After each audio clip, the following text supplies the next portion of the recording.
Hello, everyone. It's my pleasure to be here. My name is Izabela Konwinska. Originally, I'm from Poland. Right now, I'm living in London. And for the past 5 years, I have been a hypnotherapist and regression therapist. I have been dealing with that. And finally, I have found something that's, after all those years of doing all things that didn't quite resonate with me, I have found something that I'm really passionate about. Let me just share my presentation with you now. So yes, when I took a look at the program today, there was this big question mark that came up in my head. How am I going to fit in today's presentations? Because all of them, I think most of them or all of them are about microbiotics. And my presentation, I feel like the odd one out. But then I came across this beautiful sentence on your website, Ginat, on the Rice House website, about the mission of the Cushing Institute, which is also your goal, to teach, guide, and inspire individuals towards greater personal freedom, health, happiness, and peace by the use of microbiotics. And then I was thinking, this is exactly what I do. This is exactly what regression therapy does. It guides and inspires individuals towards greater personal freedom, health, happiness, and peace, just from a different angle, just by doing it differently, going into the subconscious, and getting rid of the blockages that we all have. It's just, regression therapy is just a very effective way of doing shadow work. So what is regression therapy in a nutshell? So it's like regressing or going back to the source of the issue and transforming it at its source. So, of course, there are many different therapeutic techniques, right? And unfortunately, some of them just deal with the symptoms, right? So let's imagine we've got an anxious person with so-called generalized anxiety. So they are anxious, but they don't really know what they are anxious about. And some of the therapeutic modalities are going to deal with the symptom, with the anxiety, with alleviating the anxiety or with managing the anxiety, right?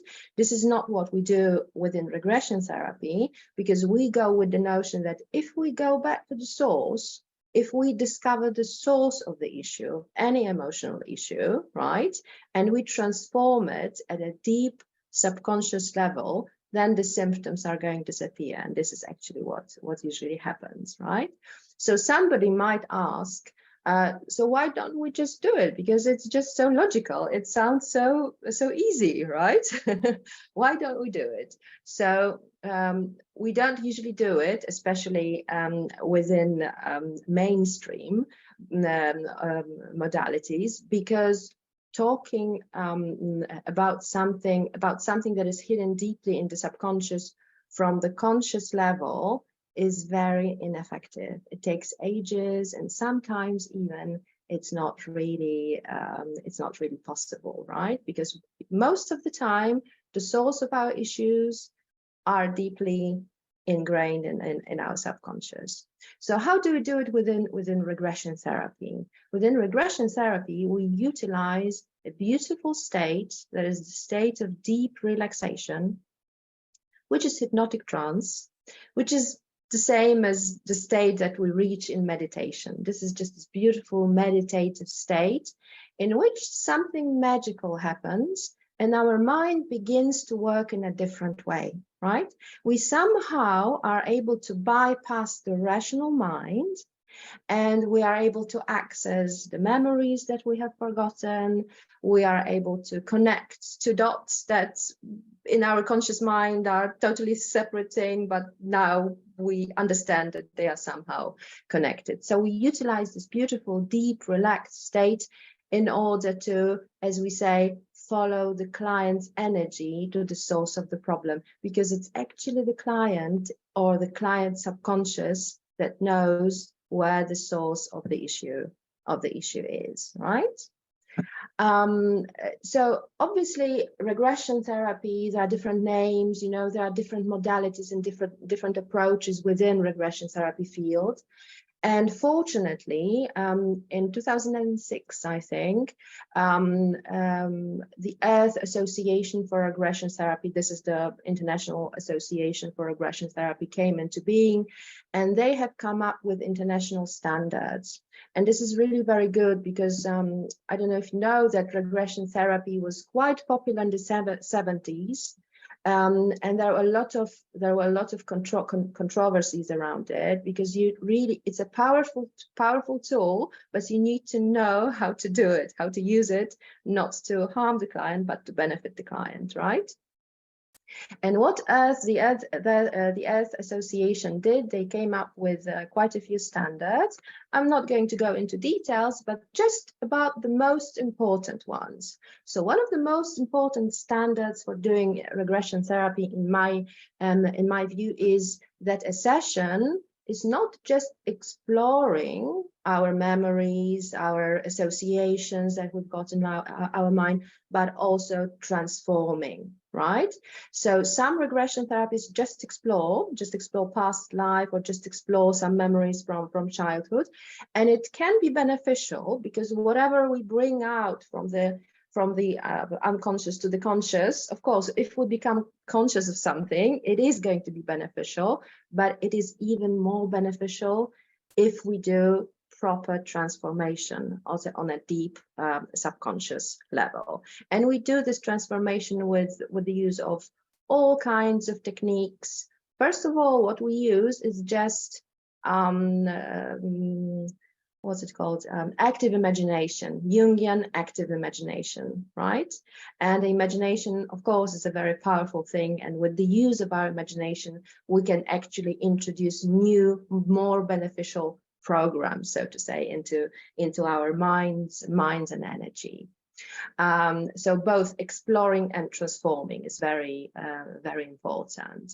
Another important thing is that within the session, when the client is in this meditative state, we always ask just open questions. What happens next? What happens next? Are you inside or outside? And always it's the client who comes up with the answer, right? We never suggest anything, because it's the notion is to follow the client's energy. And another standard is about using various techniques. So everybody is different, everybody has got different needs, right? For some people, the source of the problem is going to be in childhood. For some people, the source of the problem is going to be in a past life. And for some people, the source of the problem is going to be something totally abstract, but we can also work with those abstract images and abstract symbols. So, as I said, past life regression is, I'll go back to the previous. So what we use, various techniques, depending on the individual client's needs, is current life regression, inner child work, past life regression is one of them, and also body therapy. So why past life regression? Somebody could ask, why do we bother? Other than, of course, for some people, it's going to be fascinating. It's going to be an interesting experience, right? So, but why do we bother? We could just go to the source of the issue in childhood, right? So there are a number of reasons, actually. One of them is that sometimes we have very strong resistance. And the resistance can be so strong, especially in case of traumatic experiences, then that we suppress those memories. We just forget, right? Or we remember, but we've got this very strong resistance going back there and talking about those experiences. And that's when past life regression can come in handy, because it's like, peeling out those outer layers and making the client prepare to actually confront those more raw current life issues. So this is one of the instances when past life regression can be beneficial. Another one is, as I called it here, awareness of the source does not translate into healing. So let's imagine that somebody comes from a family where there was physical abuse. The person was beaten, right? The father or the mother, both of them were very overbearing, very despotic. And they can say, okay, I know why I'm anxious. I know why I'm depressed, because I come from this kind of family, right? Or from this kind of background.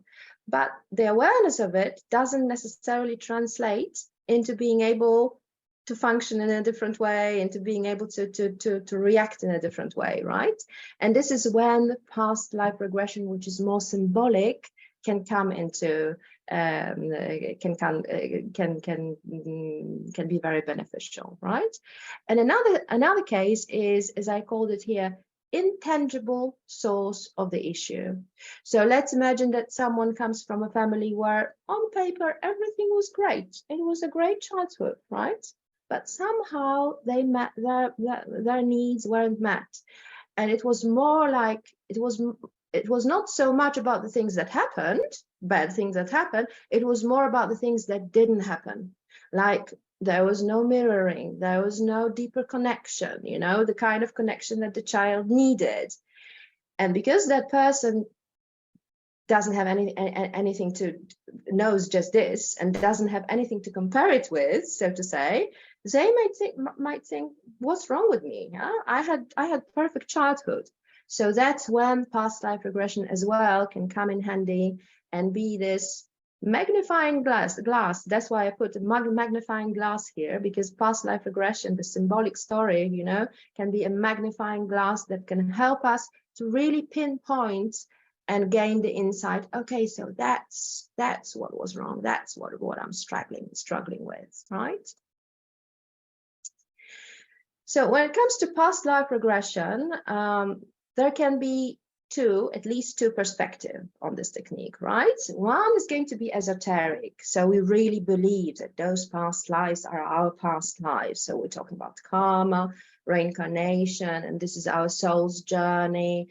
And the soul gathers those different experiences and kind of gets to know two sides of the coin, and experiences being a victim, but then in the other reincarnation experiences also being a perpetrator, and that's how we gain knowledge. So this is one perspective.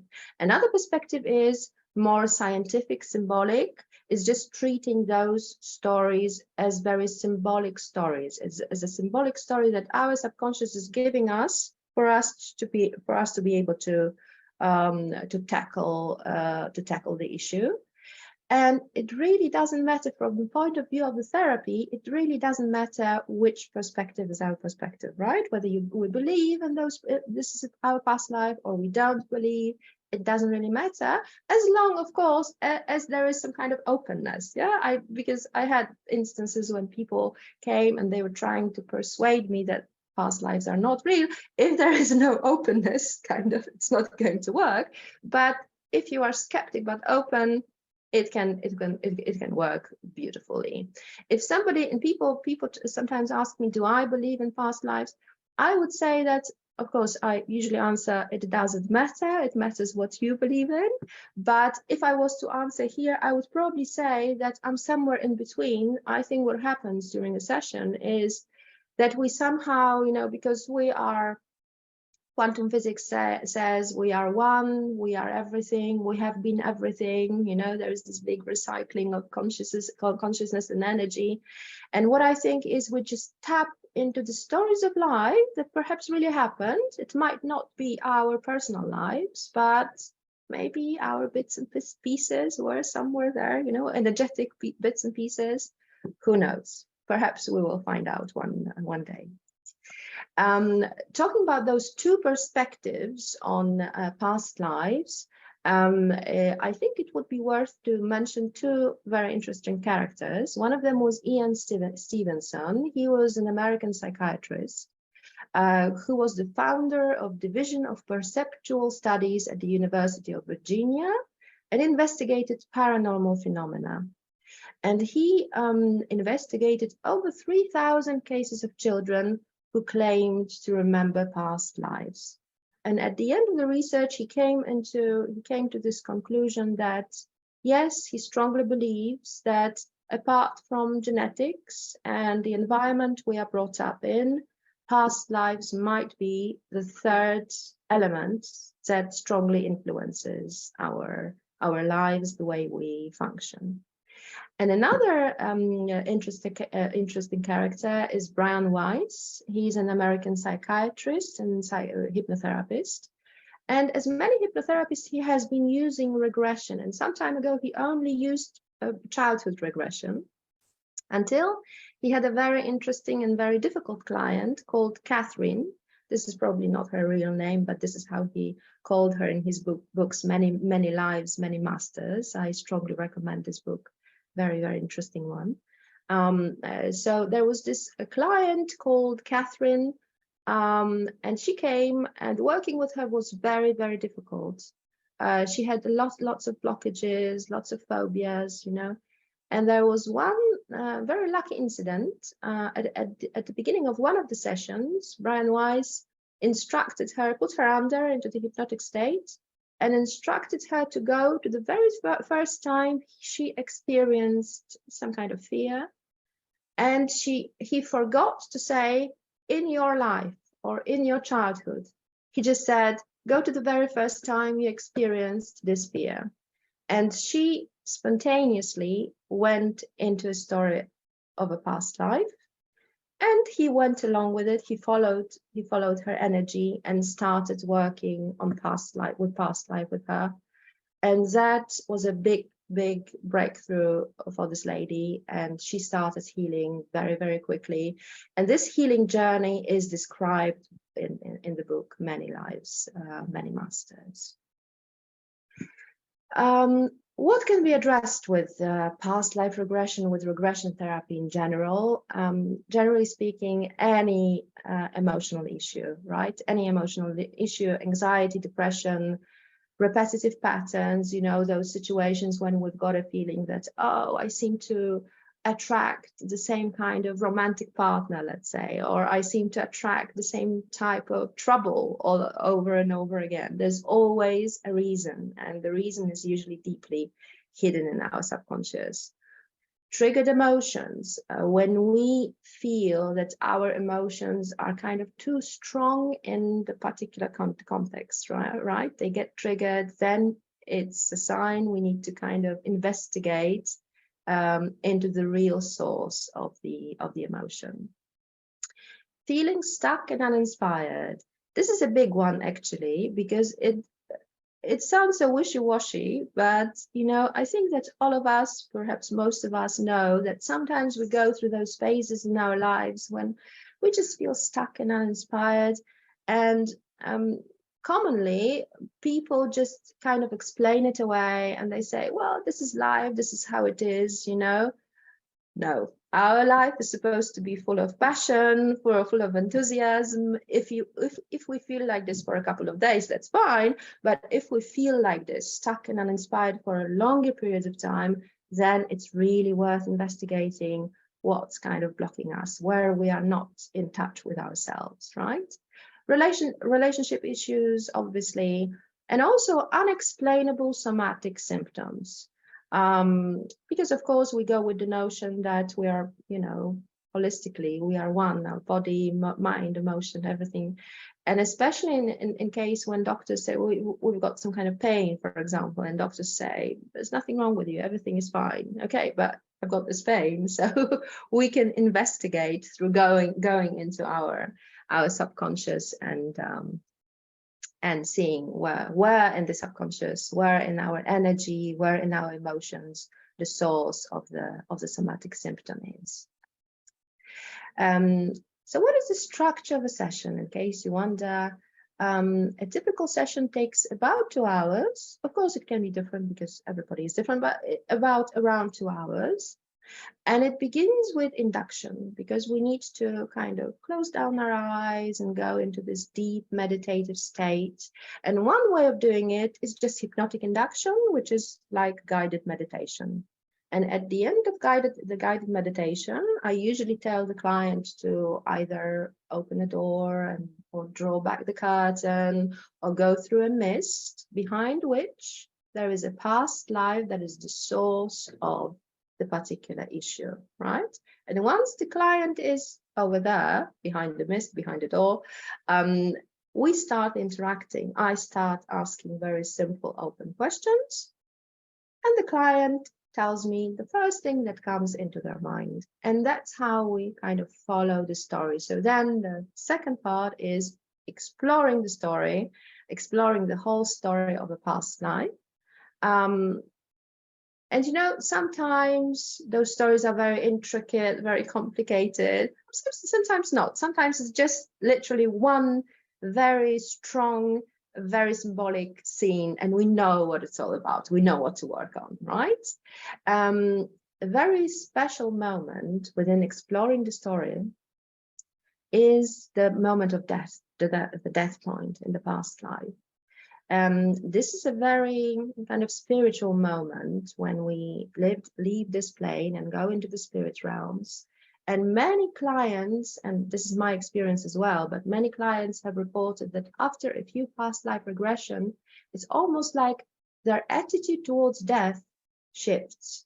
There is something like, you know, we kind of understand on a deep energetic level that death is just, we don't disappear, we don't cease to exist. It's almost like this beautiful liberating moment going into the light. And then when we go into during session, when we go into the lights in the spirit realms, we begin the transformation. And the transformation always begins with meeting our spirit guides. In other words, it's just our higher self. It's just this part of us that's deeply spiritual and knows ourselves on a very deep level. So this is how we begin transformation. And then one of the techniques that we use during transformation is meeting all the significant characters from the past life. First, we meet the good guides, so to say. We source all the good energy, everything that was between us, that's very empowering. And then we are ready to meet the perpetrators. And meeting the perpetrators, you know, when meeting the perpetrators, at the end, hopefully, this is the aim that we aim for, we reach the moment of forgiveness, or at least this sense of relief and this deep feeling, okay, I can let this person go. I understand it now, right? So this is the healing bit, one of the healing bits. This is the healing that we aim for. And then the last part of the session is just healing. It's just like finishing up the session in a lovely way with a waterfall of energy that washes away everything that we don't need anymore. And that's it. That's done. That's the session. Another thing that I didn't mention about induction, it can be hypnotic induction or it can be bridges. We can bridge into the session. What does it mean? For example, if a client comes to me and is very triggered already, I'm not going to put him under to then bring up the emotion again. I'm going to straight away use the emotion that he comes with, right? So I'm going to tell him, close your eyes and just tell me about the situation that happened that triggered your anger so much. And by focusing on anger, but going deep into the anger, but by almost bringing the anger up and making it stronger, we can bridge into the regression, into regressing into the past life. So it's interesting. It's almost like you know, the opposite thing that the thing that we usually do in our life, because in life, when we experience the strong emotion, we try to calm down instead of investigating what it is from, right? We try to calm down. Even when talking to friends, we say, just calm down, have a cup of tea, you know. So it's like we actually suppress, we actually push away those emotions instead of investigating them, which is probably quite a natural thing. But in regression, we do exactly the opposite to get to the root of the issue, right? Okay, case studies. I hope it's going to be interesting to get to know how two exemplary sessions went. One of them was a session of a guy who came to me and he said that he's got this fear of public speaking.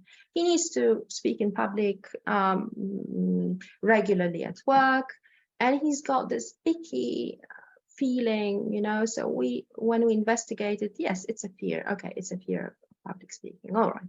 So we made an intention to go to a past life that is the source of the fear of public speaking. And he went into a past life of a Roman warrior.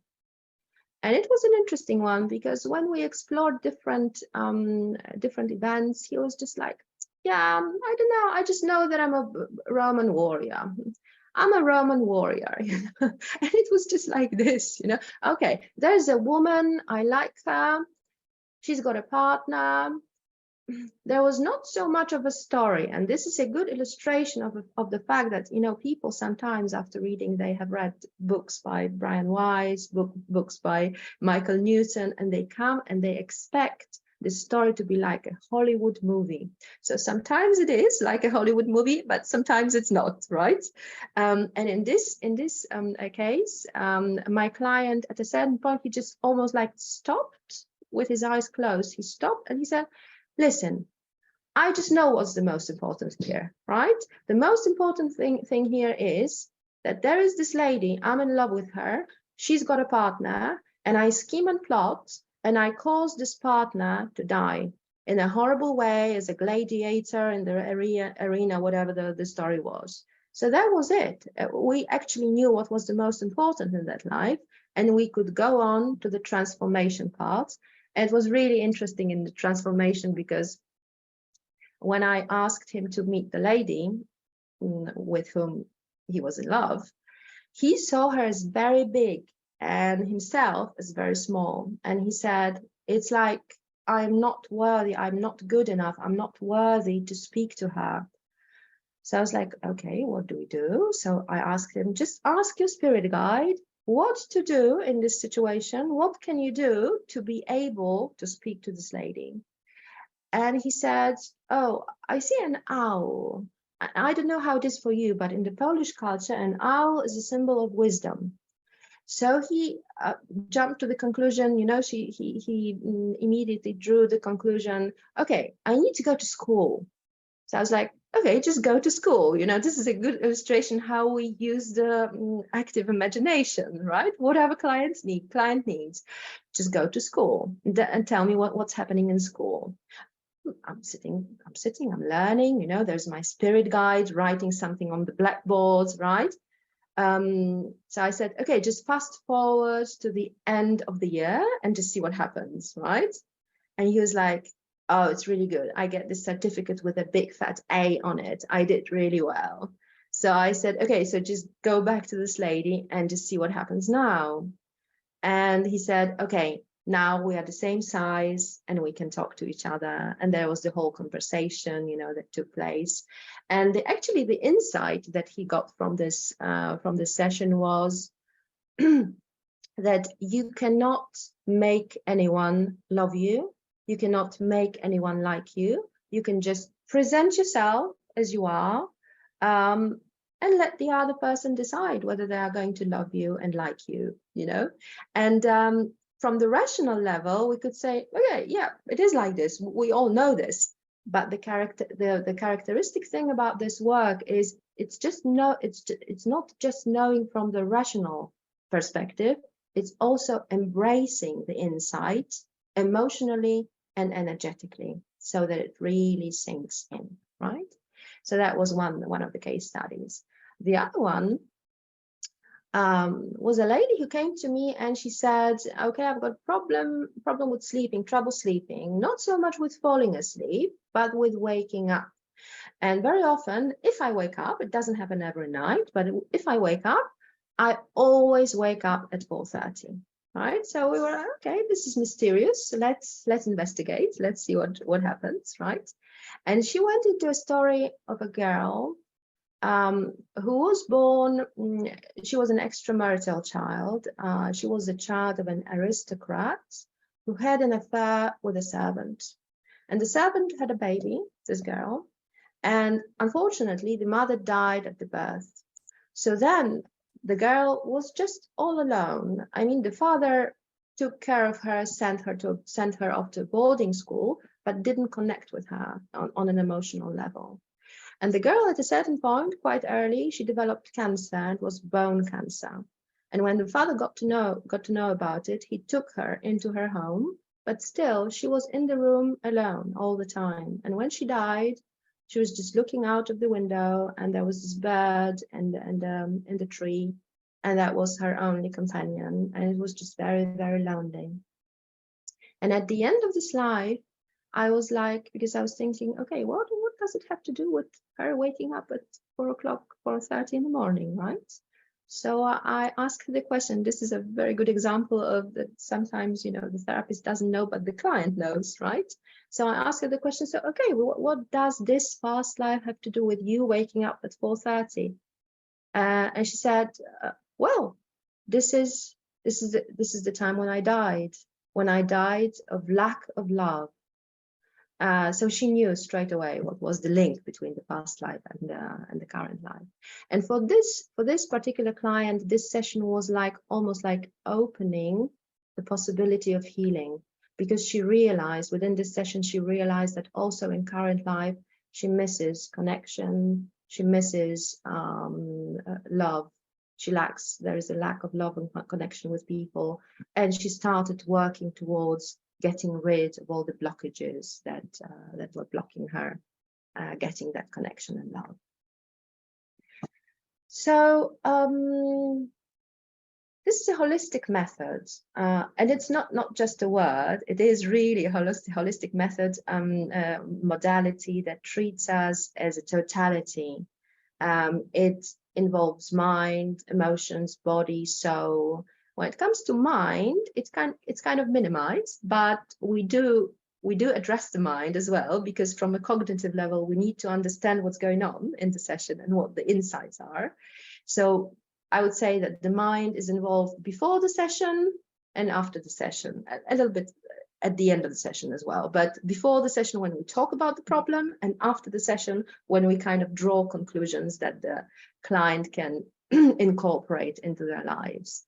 Emotions, yes, we work with emotions, and very often, I talking to clients for the first time, I made them aware that this is the work within which we can go sometimes, not always, but sometimes we can go to very deep, dark places in order to be able to really find that source of issue and heal it. How the body is involved. I have mentioned before the body therapy, which is one of the parts of regression therapy. And this is a beautiful, beautiful thing, because it's very quick. It allows us to quickly get rid of or release stuck energy in the body. I'll give you an example. For example, if a person lands, so to say, in a scene where they're being attacked by someone quite unexpectedly, and in the past life or current life, they were not able to defend themselves, then I ask the body, what do you need to do what you couldn't do back then? And the body answers, let's say, I need to push away the perpetrator, right? So what we do in our imagination, we go to animal kingdom, we select the animal whose energy is going to help the client to push away the perpetrator. In this way, we anchor this energy in the client, thus empowering him or her. And then we go back to the situation, and I say, okay, on the count of 3, on the count of 1, you're going to be back in this situation with the energy of this animal, and on the count of 3, you're going to push away the perpetrator. And what I do, I actually come with a cushion. Of course, the client always knows something like this is going to happen. This is not a surprise, right?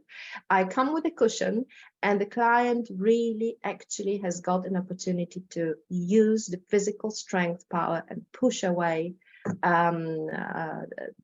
whomever they need to push away. And it's a very, very quick way of releasing stuck energy, the energy of the trauma from the body. And finally, soul. I think that I strongly feel that the spiritual dimension of this method, of this modality, is something that makes it very, very special. You know, and as I said, in the transformation, we meet our spirit guide, which is our higher self. In past life regression, we go through the moment of death and go into the spirit realms, experiencing those liberating emotions. And also one very interesting technique that we use in the transformation is getting to know the soul contracts, you know. So if we have got perpetrated, if we had a perpetrator in the past life, we explore what was the soul contract that both our souls agreed on. And just this knowing, you know, just this awareness that it was actually our soul's journey, it was actually our soul's decision to experience it, is also very liberating.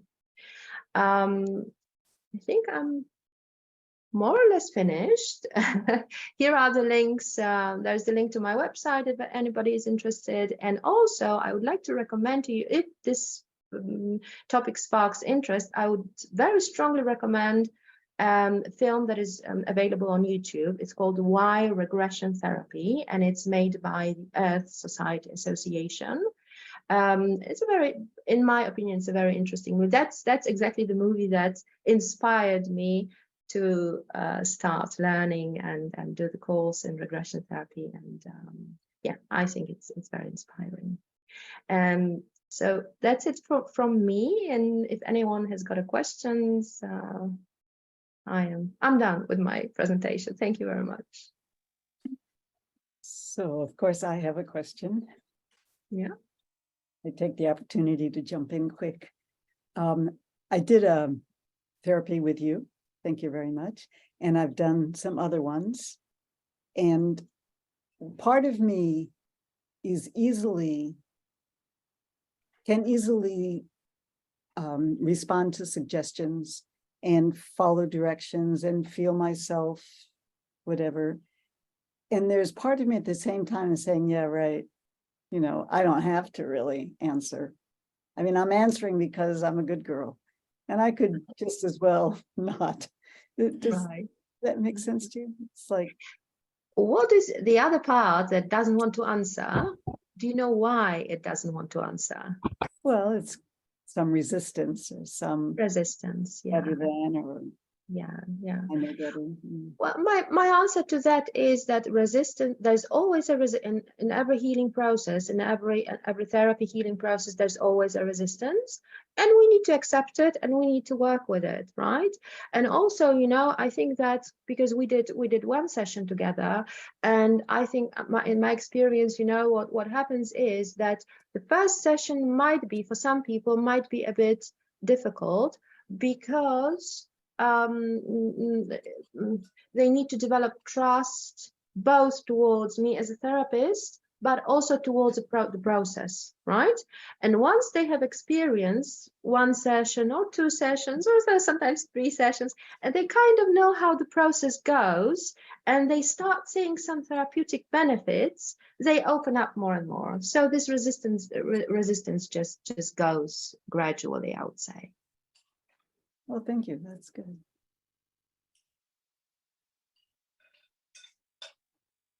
I'll just check the chat and see. Thank you, Izabela. Do you do this via Zoom? Yeah. I do actually. Yes. Sometimes there are instances when there are contraindicators. When I speak to the client, you know, when I do the interview, and I see that people are very emotionally dysregulated, then there is the contraindicator. But in more normal cases, so to say, absolutely, it can be done on Zoom. This is how we did it. Because you and I. Yeah. I have a question. How do you work? How do you test that the story that is told you when you ask for what's going on? How do you get the proof? Do you have any methods to prove what's going on? Like kinesiology or something where you can, you know, see that this is not a story made up for Mhm. some reason that Yeah. is really the true source you're getting to? So my answer would be, we are not so much from the point of view of therapy, we are not so much concerned whether it's true or not, because for what we are concerned with is this is the emotional truth for the client, right? So when talking about past life, was it really your past life or not? We don't know, right? But we are interested in the therapeutic and the therapeutic benefits, right? This is your kind of, this is your emotional reality. This is, the emotions are real. You can see it, you can feel it. So you can just feel the energy. Yes, thank you. And in any case, the therapist, wouldn't put a story on the client. It No. would always be something that is extracted from what the Yes. client is exploring. Exactly. This is a very good point. Yes, and then this is, what I said. Then we always follow the client's energy and never suggest anything. This is very important. So when we ask questions, whenever we ask questions like, when we do past life regression, we ask questions like, are you a man or a woman? Are you old or young? Are you inside or outside? And it's the client who comes up with the answer, right? And when it comes to, it's kind of interesting when it comes to current life regression, because current life is a different story. And yes, we can encounter those situations in which we're going to have this big question mark. Is it true? Or am I just making it up, right? So, when the client opens up their eyes after the session and is puzzled because they seem to remember something that they didn't remember before, and is like asking me question, is it really true? My answer is going to be, I don't know. And unfortunately, I am not the one to tell you. It's up to you to decide. All I can say is, this is your emotional reality. This is how I'm not saying this happened, but this is how you felt at a certain point, right? Mm-hmm. And this is what we are working with, actually. And then might be in the next session or another session that is following, that the story changes. The emotional exploration can continue. It can be a process, right? Yes, absolutely. It can be a process. Yeah. With current life, I haven't experienced even one instance in which the story would change. Yeah. The story stays the same. We get to know more, so to say. Yeah. With the past life, actually, it's quite interesting, because one of the techniques that we use in the transformation is called reframing. So after all the work that we do, after meeting all the characters, and after all the forgiving that we do, we take all those insights and all those strengths and we go back to the past life. And I always ask a question, okay, and how this past life now could be different? And then a totally different story unfolds, the more positive story. And this is where the healing happens. It's very beautiful. Yeah, thank you a lot. Norio, you wanted to speak? Yeah. Thank you, Izabela. Anyway, my parents always emphasize food. It handles everything, so to speak. And I always, I didn't argue, but I would always question them throughout my life about that. That there are other things like what you're presenting that are really, really useful and helpful, in our journey. So. Thank you very much for that.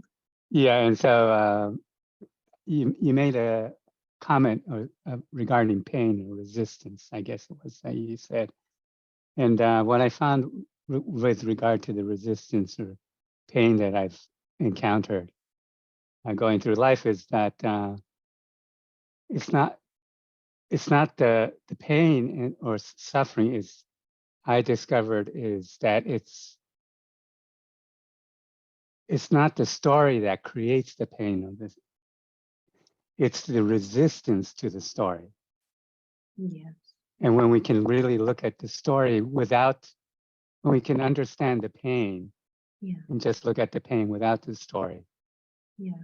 then the story no longer is something that we can't, it's no longer something that is to avoid, Yes. you know, and you know, like for example, like as I grew older and became a young adult, I noticed at times when I would cry, you know, like something, you know, it would occur, and I would, you know, I would try not to cry, and then, but then, you know, the emotion to cry was overwhelming, and I would cry, and anytime that occurred, there was this burning in my lungs, and so after this happened a number of times, as this was occurring, I remembered when I was a child that I would cry,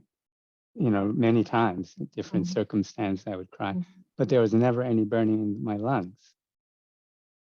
So so immediately I got curious. And then, so as soon as I remember that as a child, there was no burning when I cried, but now all of a sudden I saw myself in the living room when I was 10 years old, under this table, this coffee table.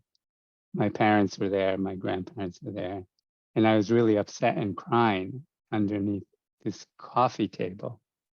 And there was all this attention on me, and I felt really ashamed that I was crying, you know, to be crying. And I remember thinking to myself at that time, I'm never going to cry again.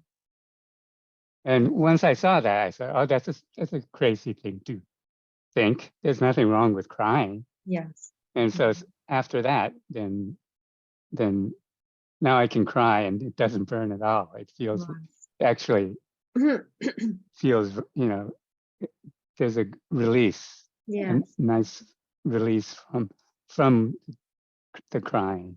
Yes. So I recognize the resistance was, it's not the story. It's not that there's something wrong with the crying or anything like that.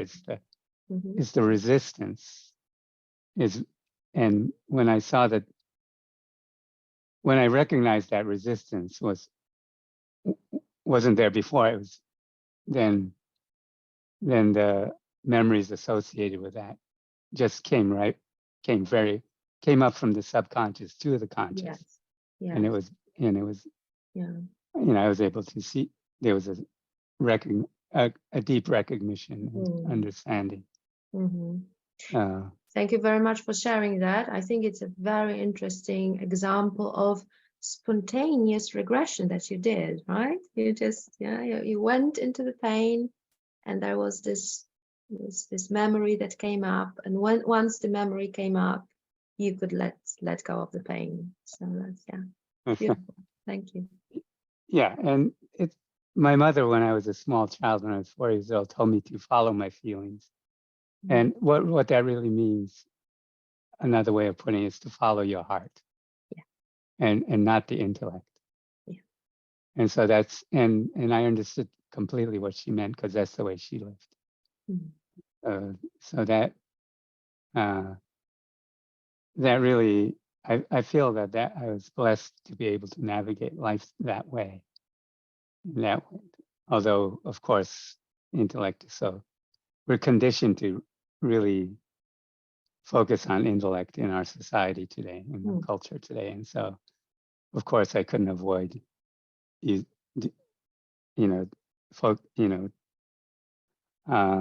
fixated on that as well. At the same time, I never lost the feeling sensation. And there's so much that reveals itself when we follow the feelings. Absolutely. Automatically. How lucky you were that you had a mother who taught you something like that, follow your heart. Yeah. Thank you.